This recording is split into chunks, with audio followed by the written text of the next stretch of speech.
Hand up wall with him. Every time I got close, he was jumping to try and take me down. So I had to bide my time, try and get back on my feet, and then get on top of him, because I knew he was trying to turn it into a grapple match. Even though on paper he's a striker, and I said that as soon as I hit him, he would look to get it to the deck, and what the fuck did the French guy do? Tried to get it to the deck. But happy to get the win. First thing you said when you come out of the cage was never again at that weight class. That weight class ain't one thing, I fucked it, so fucking, and it wasn't even a proper weight class. It was 140 pounds. I still had theoretically another 4 pounds to go to make the bantamweight. The thought's been in there for 3 or 4 years. That thought's way back now. Fuck that.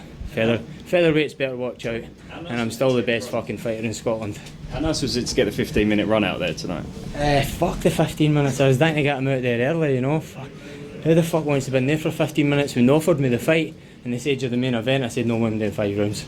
I'll tell you that right now, I'm not doing 5 rounds. They said okay, you can do 3, and I didn't even want to do 3, you know. I was just dying to get in there and get a job done and get the fuck. But hey, sometimes it takes longer than usual. Longer than it took last time the Hydro, but sometimes you just got to grind them out. And in the run up to the fight, you mentioned to me you wasn't looking to recreate the UFC experience of walking out into the Hydro. Can you just talk to us about the experience of walking out the second time, and how different was it? It was totally different, and they fucked the song up. They played a total slower version, you know. And as soon as I heard the song, I was pissed off. I thought, fuck it, I'm just walking down to the cage. Jude Samuels at the front, slow the fuck down. And I'm like, fucking hell. And then the shitty fucking lyrics come in, it were slow as fuck. They're better when they're ramped up and you've got a pipe band behind it. So as soon as the lyrics come in, the crowd kicked up, and I was like, alright, I might take another couple of seconds, but I was just dying to get in there and get my hands on them. And again, it maybe wasn't a fucking crowd like it was here in the UFC, but for a small country we can fight like fucking for a small country, we can make a lot of noise. Fuck knows how many they were in there, but fuck, I heard them, believe me, I heard them. It was fucking amazing. Yeah, there was a lot of noise from the Scots, and you know it culminated in such a an important main event, not just for you but for ACB as well, being their first UK card. You told me you didn't have, you didn't feel too much emotion coming into this. A fight is a fight for you, but when you were expecting him to be more in the striking exchanges, and he decided he didn't want that and he wanted to take it down. How frustrating was that? Because it seemed like he didn't actually want to advance too much on the floor. He was just happy to sit there. Exactly. And then same in the feet, he looked like he was wanting to fucking fight. He was showing wee shitty jabs.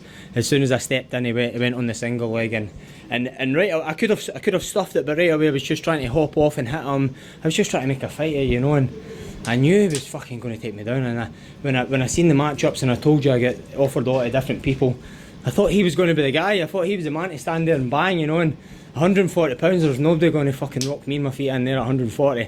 And I knew when I hit him, I think I hit him with an uppercut or a right hook, and I knew as soon as I hit him, he was like, he didn't want nothing to do it. I was, but fuck, he's coming to Scotland for France, nobody even knows him, he's a dangerous fucking fighter, and you're in front of there, he's got to do what you've got to do, he's trying to survive in there, and even get in there against somebody from Scotland, never mind fucking me, it's a hard job. So I suppose he had to do what he had to do. I was dying to get a fucking stand up and I never got it, but there'll be another time.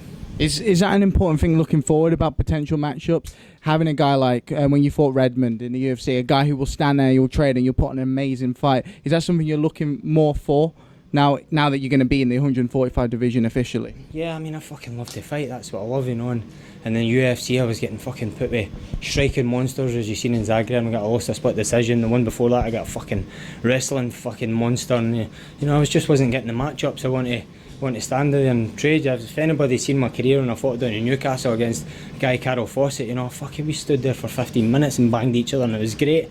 And for a second, honestly, it thought in my mind, I thought he's going to stand here and trade, and he just kept going the single leg, but...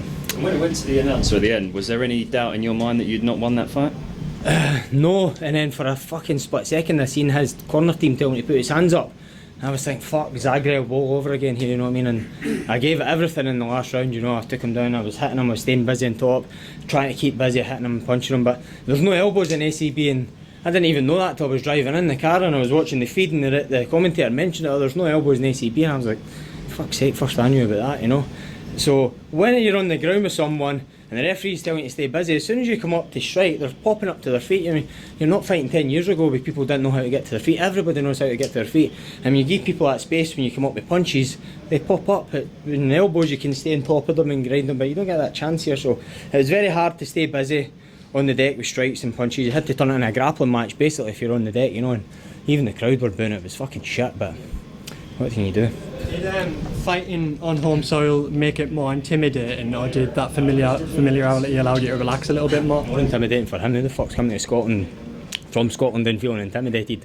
Terrible question, but I'm sure the French guy hated it. But like me going to France in front of his fans be intimidating for me, no, for him.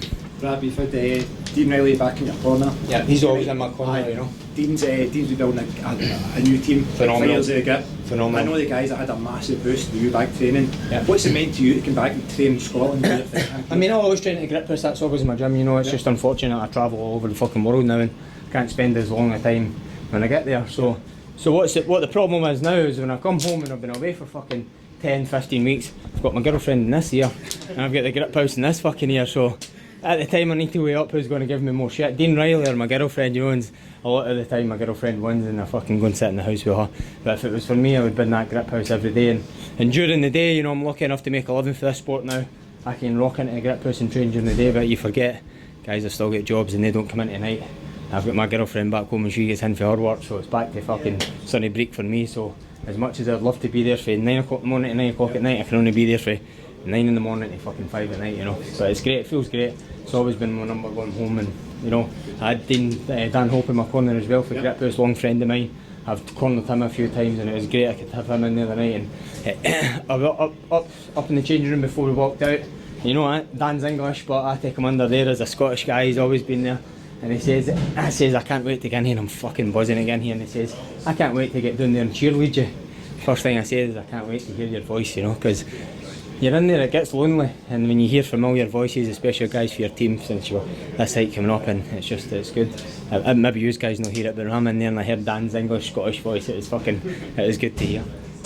Good question. Any up and coming fighters you've trained with at the grip that you should be keeping an eye on? There's fucking loads, you know. There's a wee guy, Reese, McEwen, Dean's been fucking coaching him, so when Dean used to fight and we used to spar, when I see Reese sparring and fighting, it's like watching him and Dean, you know. It's fucking great, and it's good to see the attributes coming from Dean and the other guys. You've got a wee girl Fee there as well.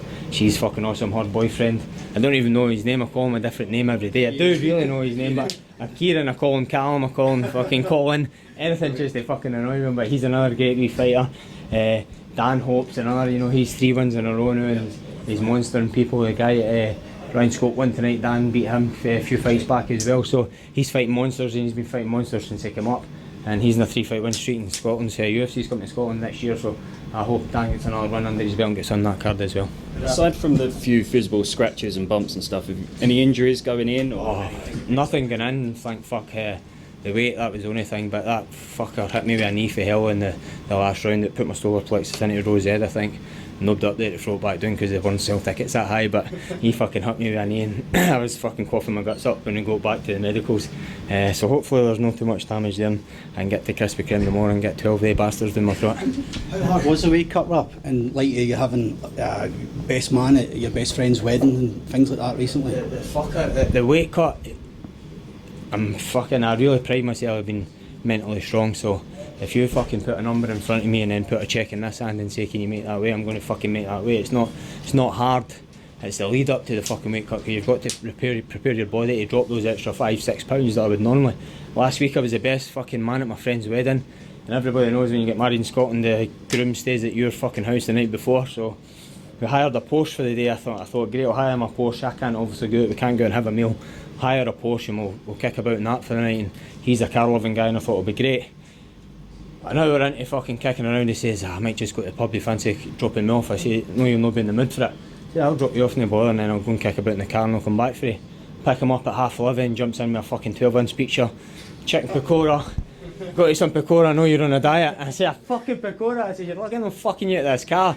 I said, of course I can't even eat a chicken pakora, so drove up the home and I said, you're eating that in the fucking garage, you're not even bringing it into the house, you know, I'm fucking starving, I'm eating Sadleys for fucking dinner and Greek yoghurt at night for 3 weeks. Says you're eating that in the garage, so he sat in the garage, ate his chicken pakora and his pizza.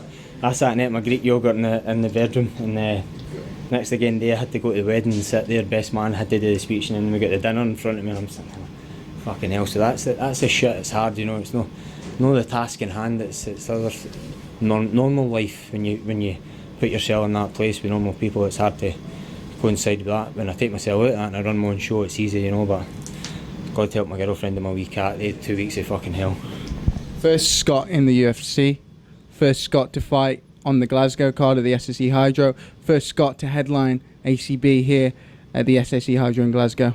Rob Whiteford's making the history here for Scottish MMA. What's next for you in the history books and further progressing this sport in this country? I mean, I've said it before, Robert Whiteford doesn't fuck about. And I set records, I set them big. Somebody give me another record to fucking break and I'll do it, you know, bring the UFC back to Glasgow and I'll be back in there knocking people out. If not, bring more of the fucking Russians on. Thank you very much, Rob.